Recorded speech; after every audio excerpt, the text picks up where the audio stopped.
Tomorrow, millions of football fans will watch the opening match of the FIFA World Cup. The ceremony will be bigger. The stadium louder. The audience larger than ever before. But opening matches haven't always carried this kind of significance. For most of World Cup history, the opening game was just another fixture. A match that happened to be played first. Today, it's something else entirely. The opening match has become a global event. A symbolic kickoff to the largest sporting tournament on Earth. And one of the most memorable opening games in modern history happened in 2010. When South Africa faced Mexico. A match that was about much more than football. Because South Africa wasn't just playing in a World Cup. They were hosting one. For the first time in history, the FIFA World Cup was being held on African soil. This wasn't just a tournament. It was a moment decades in the making. For years, many people doubted that an African nation could host an event of this scale. The logistics were enormous. The infrastructure requirements were unprecedented. The scrutiny was relentless. But on June 11, 2010, all of those doubts disappeared. More than 84,000 spectators packed into Soccer City. Billions watched around the world. And when the players stepped onto the field, history had already been made. But there was another interesting story unfolding. Because South Africa's opponent was Mexico. A country with one of the longest World Cup traditions in football. Mexico had participated in the very first World Cup in 1930. By 2010, they had become one of the tournament's most familiar faces. They had hosted the World Cup twice. In 1970. And again in 1986. No nation had more experience opening major football celebrations than Mexico. And that experience showed immediately. From the opening whistle, Mexico dominated possession. They created chances. They controlled the tempo. And for long stretches, they looked like the better team.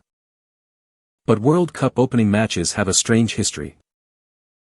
They rarely follow the script. The pressure is different. The stakes feel heavier. The entire world is watching. And sometimes one moment changes everything. That moment arrived in the 55th minute. A South African midfielder named Sifiwe Tshabalala received the ball near the left side of the penalty area. He took one touch. Then another. And unleashed a shot that became one of the most famous goals in World Cup history. The ball exploded into the top corner. The stadium erupted. The vuvuzelas became deafening. An entire continent celebrated. For a brief moment, South Africa wasn't just hosting the World Cup. They were winning it. Commentators around the world instantly recognized the significance of the moment. Not because of the scoreline.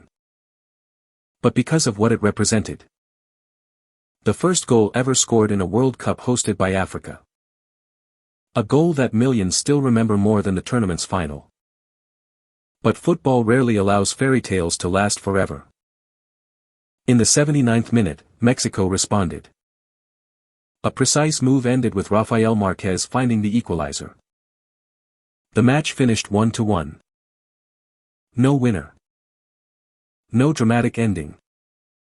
Yet somehow it became unforgettable. Because opening matches aren't always remembered for the result. They're remembered for what they mean. And this game represented a turning point in World Cup history. The tournament had finally reached Africa. A new chapter had begun. And millions of people felt represented on football's biggest stage for the first time. Now, 16 years later, another opening match is about to make history. Mexico will once again kick off a World Cup. But this time, they won't be visitors. They'll be at home. Inside the legendary Estadio Azteca. A stadium unlike any other in football. The only venue to host two World Cup finals. The stadium where Pelé lifted the trophy in 1970. And where Diego Maradona produced some of football's most iconic moments in 1986. Now it prepares to make history once again. Because no stadium has ever hosted opening matches across 3 different World Cups. Until now. Tomorrow's match is not just Mexico versus South Africa. It's another chapter in a story that began nearly a century ago. A story of countries, stadiums, and moments that become larger than the game itself. And somewhere in the crowd, there will be fans witnessing their first World Cup opening match. Just as millions did in South Africa in 2010. Just as others did in Mexico in 1970. And in 1986. Because every World Cup begins with a single whistle. But sometimes, that whistle marks the beginning of history.